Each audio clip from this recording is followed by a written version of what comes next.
what's going to happen to Rashford? Because last year when we had Ronaldo, Ronaldo wanted to occupy that space in behind. Rashford couldn't make those darting inwards runs and one in behind. So basically, Rashford was being asked to practically play like a touchline winger. And you saw he wasn't that guy. So I've got question marks of how an Osimhen and a Rashford would work with one another because they both like to do the same thing. And I've always said, like, the best way to put it is, are you willing to sacrifice Rashford for Osimhen? Or are you willing to sacrifice Osimhen, sorry, for Rashford? And that's why with the Yeah. whole Osimhen But thing, this I'm is like, I why don't know. that's why Kane makes more sense for that reason. Because he doesn't get in Rashford's way. You know, like that. And the thing is, Osimhen, you talk about making similar runs, and that's the problem. When we had Ronaldo, Bruno, and Rashford all trying to occupy the same positions, trying to run into the same space, dead. You know, like that. So unless we have a proper system where people have defined roles in the team, you're gonna get that. If you're gonna get someone like Osimhen playing him with Rashford and Bruno, yeah, it's gonna be some of the worst football you ever see in your life. I think if we get Osimhen, that would be the first sign to me that we're trying to create a Liverpool 2.0 where it's PMP across the park, maybe like sit back a little ball, but basically just cash in on our players' pace. Because then I'll be real, like no defense would want to come up against a Rashford darting forward and Osimhen through the center. But it just, as a football fan, me myself, like in terms of preference, I'm not really gonna enjoy it. It'll be entertaining because it's like non-stop, like rock and roll, like non-stop action, but it's not what I expected of Ten Hag, yeah. And that's why, like I said earlier on, I'm watching his window closely. But for me, bro, I'm Harry Kane, bro. I'm breaking the bank for him. Breaking the bank. I swear to God. Even with the fact that we like to play a pressing game and he can't run and man's dodgy ankles as well, you would still slap down what 70, 80 million what Tottenham are going to ask for Harry Kane. Yeah, easy, bro. The whole pressing thing. That's one point of criticism where I'm like, you know what, say if I'll get on board with it, yeah. The whole pressing thing, cool. But at the end of the day, fam, not every Donny has to press in it. Like Kane can just cut out the passing lanes and it has a similar effect. The ankles thing, bro, there's only like what 2 more months of the season to go. If Kane goes this campaign, no injury, that's 3 seasons on the trot, no injuries, fam. And like with Kane, bro, you get a player that's Premier League proven. So man don't have to worry about this whole first season tax where he needs to adapt and he's homesick and all of that bullshit. Kane hits the ground running from day one. Secondly, it works with the players that we have because let's be real, it's not like man's gonna bench Rashford. Like you need a player that complements Rashford and a player that Rashford complements. Kane works amazingly well with it. And the thing is, bro, how many players in the game out there can drop as deep as Harry Kane and still finish the season on double-digit goals, double-digit assists? Like the guy is a clinical goal scorer. Like, you know what the thing is? This year he's sitting on 21 goals in 28 games. And in terms of big chances created within the league, Tottenham are at the bottom of the barrel. Like I think they're ninth or 10th. Like, this is a team that doesn't create chances, but you've got a 9 in that team that's bagged 21 in 28.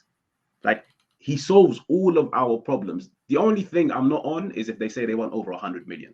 That's when I'll be like, yeah, count me out because that's a bit too much money. How many of them are open play goals? I haven't checked to be fair, but I don't think he's bagged that many penalties to be fair. I think maybe like 3 or 4. Yeah, that's not too bad because I know for England, blood, that's the only way he scores, blood. So one of them ones where I don't know. I like Harry Kane. I think he's a good footballer. I just stylistically, I don't know if he's for us, blood. That's the only thing. Nah, I think profile wise, he works perfect. And I think, do you know what it is? I think his age is perfect for me. Like, bro, for me, he's like RVP 2.0, like two Donnies that didn't achieve much. Like, let's be real. All RVP won at Arsenal was an FA Cup in 2004. That was about it. Two Donnies that come to a club like Manchester United with one mission on their mind. I got to win silverware because God knows how many more years at the top I've got. Maybe 2, maybe 3, maybe 4. I want to make every year count. So I'm not trying to do this whole, the first 12, 18 months, it's just a process and we're getting everybody familiar and rare tear. Nah, I want to win silverware in my first year. I want to win silverware in my second year because I've only really got 4 more years. And those types of players, they come with high expectations. They come with high demand. They basically motivate and rally everybody around them. Yeah. And Kane, like I said, like Fergie used to always do it. Fergie would sign Donnies from the Prem because he's like, I don't have to worry about them. I don't have to worry about them. Them, man, they understand the physicality, the intensity of the league. So with Kane, bro, I love that. And the thing is, Kane for me comes as a player with 2 missions. He comes with A, the mission of trying to win silverware, and 2, the mission of trying to break Alan Shearer's goal scoring record.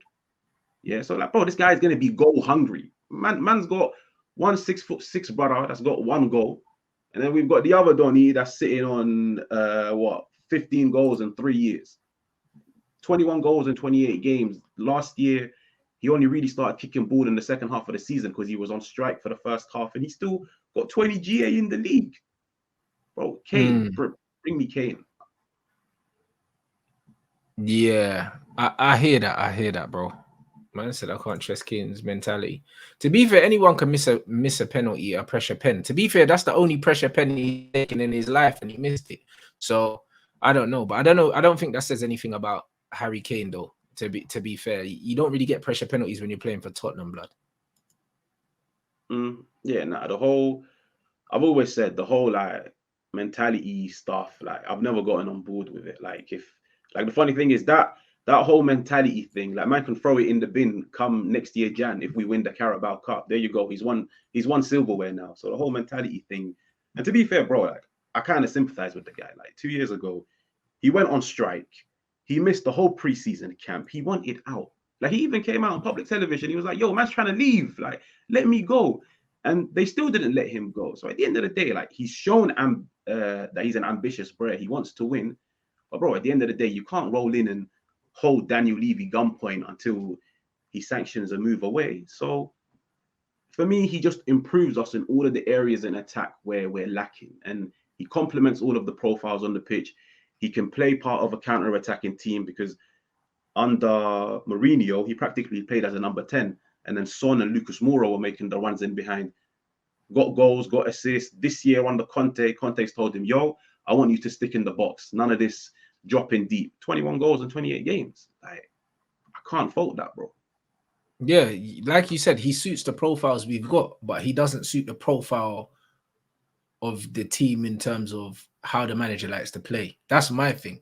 I'm thinking about the manager's way of playing, because it's like if we bring in Harry Kane, yeah, as good a player he is, we're accommodating him. So you think he's good enough here to bring him in and accommodate him? Because we accommodated CR7 and that didn't really work out. Do you know what I mean? Lowest league finish in the history, bro, points wise. Do you know what I mean? We accommodated him because we said, all right, cool, you don't need to press, just get us goals. Obviously, Kane's got a much better all-round game than Ronaldo, but for me, I'm not thinking about the other players. I'm thinking about the system itself. If we tell one player he can't press, well, he doesn't have to press, and we're going to accommodate him and play for him, it's like, cool. That means we're pinning all of our hopes on winning silverware on him, bruv. The thing is, I get that, but at the same time, only certain players can get that special treatment, if you know what I mean. Like, I remember Ozil at Arsenal. I can't remember who the manager was, but he was like, I told Ozil, don't press. Like, don't be doing this whole ball chasing. Because at the end of the day, yeah, what you give me on the ball is 10 times better than what you're going to give me off the ball. So, bro, with Kane, like, Tottenham are not even a pressing team. They're not even an offensive team. And he bags goals for fun. And, bro, I can guarantee you, if Kane is scoring goals for fun, nobody is going to care if Kane didn't press or if Kane didn't do this, if he didn't do that. Yeah, like, Kane is a guaranteed like gunman in front of goal. He will score you goals. If you win games, nobody cares if you didn't close down the centre back. And I know I'm going to get that with Kane in comparison to all the other men that we're linked